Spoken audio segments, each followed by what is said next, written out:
मी प्रसाद माधवराव कुलकर्णी, राहणार मिरज, जिल्हा सांगली, व्यावसायिक गटातून सहभागी होतोय. मी हिंदीमधून विषय मांडण्याचा प्रयत्न करतोय. माझा विषय आहे सावरकर एक सच्चे सनातनी. कई दिन पहले एक सनातन धर्म के ग्रंथ को पढ़ रहा था. उस धार्मिक ग्रंथ के पहले ही किताब के पहले ही पन्ने पर एक प्राचीन भारत के नक्शे को दिखाया गया था. उस नक्शे में मैंने देखा कि गांधारी के मैके के रूप में काबुल और कंधार को दिखाया गया था और देश की उत्तरी सीमा हिंदू कुश पर्वत की मालाओं से शुरू हो रही थी. उस नक्शे में मैंने देखा कि लव और कुश ने बनाया उस लाहौर को भी दिखाया गया था और देश की पश्चिमी सीमाएं सिंधु नदी के किनारे तक थी. प्रभु राम जी के पदस्पर्शों से पुनित श्रीलंका इस देश की दक्षिणी सीमा के रूप में दिखाए गए थे. भारत का हर एक नागरिक जो अपने आप को अहोभाव से धन्य समझता है, जबकि जीवन भर के पापों को बहती हुई गंगा जी के तट पर खड़े होकर धो डालता है.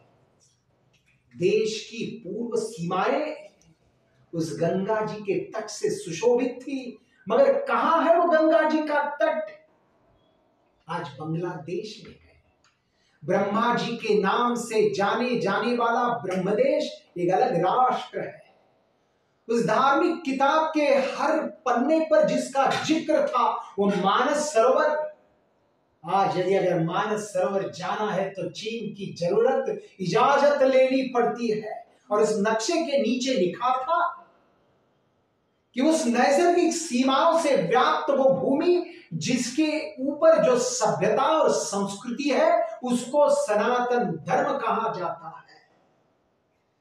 सावरकर जी इस देश के अंदर एकमात्र ऐसे सच्चे सनातनी थे कि जिन्होंने इस सनातन धर्म के बिखरी हुए सीमाओं को अखंड हिंदुस्तान के रूप में देखा. दुर्भाग्य से उनके जीवन कार्य में इस अखंड भारत के सपने को साकार नहीं कर पाए. लेकिन आज देश के नए संसद में जो अखंड भारत का नक्शा लगाया हुआ है वो सच्चे सनातनी सावरकर जी को श्रद्धांजलि है. सनातन धर्म इतना व्यापक है, श्रुति स्मृति मानने वाला भी सनातनी है, पुराणों को जानने वाला भी सनातनी है, वेदों को मानने वाला भी सनातनी है, वेदों को न मानने वाला भी सनातन धर्म का अंग है, पुराणों को न मानने वाला भी सनातन धर्म का अंग है. और ये ऐसी सच्चाई सावरकर जी ने इस खासियत को जानकर अपने हिंदुत्व में अपने प्रतिभाशाली शब्दों से इस सनातन धर्म की प्रतिभाषा लिखी थी. अपने हिंदुत्व में आसिंद सिंधु पर्यंत यस्य भारत भूमिका पितृ पुण्यभुश्चैव हिंदू रीति स्मृता. सावरकर जी इस देश के सनातन धर्म के उस गौरवशाली परंपरा को भी मानते थे, गुरु शिष्य की परंपरा. सावरकर जी का मानना था कि इस गौरवशाली परंपराएं ने देश के गौरवशाली इतिहास को रचा है. इस देश के अंदर जब इस देश के अंदर कभी राम और लक्ष्मण ने जन्म लिया, उसके पीछे गुरु विश्वामित्र का आशीर्वाद था. जब इस राष्ट्र के अंदर कभी चंद्रगुप्त पैदा हुए, उसके पीछे आर्य चाणक्य की भूमिका थी. जब इस राष्ट्र के अंदर कभी छत्रपति शिवाजी महाराज ने अपनी भूमिका निभाई, उसके पीछे गुरु समर्थ रामदास का आशीर्वाद था. अपितु सावरकर जी स्वयं प्रकाशित थे, मगर सच्चे सनातनी होने के नाते राष्ट्र नीति में सावरकर जी ने लोकमान्य तिलक को अपना गुरु माना था. सावरकर जी का यह मानना था कि देश विदेश की संस्कृतियां इन आक्रमकों की वजह से नष्ट हो गई या अपने मूल ढांचे को बदल चुकी।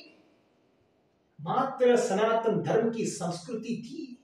यहां विपत्तियां आई, चली गई, आक्रमक आए और इस मिट्टी में मिल गए, लेकिन सनातन सभ्यता टिकी रही, क्योंकि सनातन धर्म के जो दो मूल्य महाभारत और रामायण ने बिखरे हुए सनातनी को इकट्ठा लाया।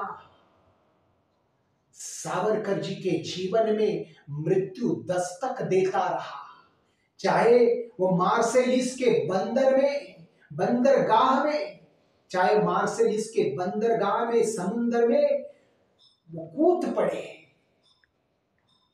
या अंडमान की काल कोठड़ी में मृत्यु मंडराता रहा, या आजादी के बाद उनको जानबूझकर राजनीति से प्रेरित होकर उनको गांधी जी की हत्या में सम्मिलित किया हो, लेकिन हर बार संकट से सावरकर जी उभर कर आए, शक्तिशाली बनकर आए, क्योंकि सावरकर जी का उस सनातन धर्म के मूल्यों पर विश्वास था।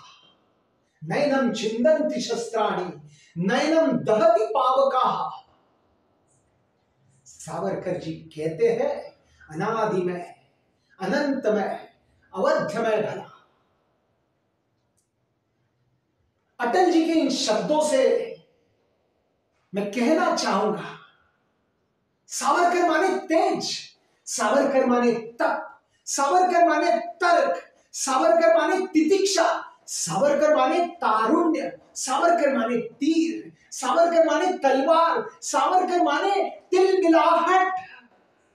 कितनी भी आप उपाधियां सावरकर जी को लगाइए कम ही है, लेकिन सावरकर जी के शब्दों में कहूंगा, सावरकर जी ने कहा था, मेरे मृत्यु के बाद और किसी अन्य उपाधि से कोई मुझे कहे कि हिंदू संगठक सावरकर, ये बेहतर होगा।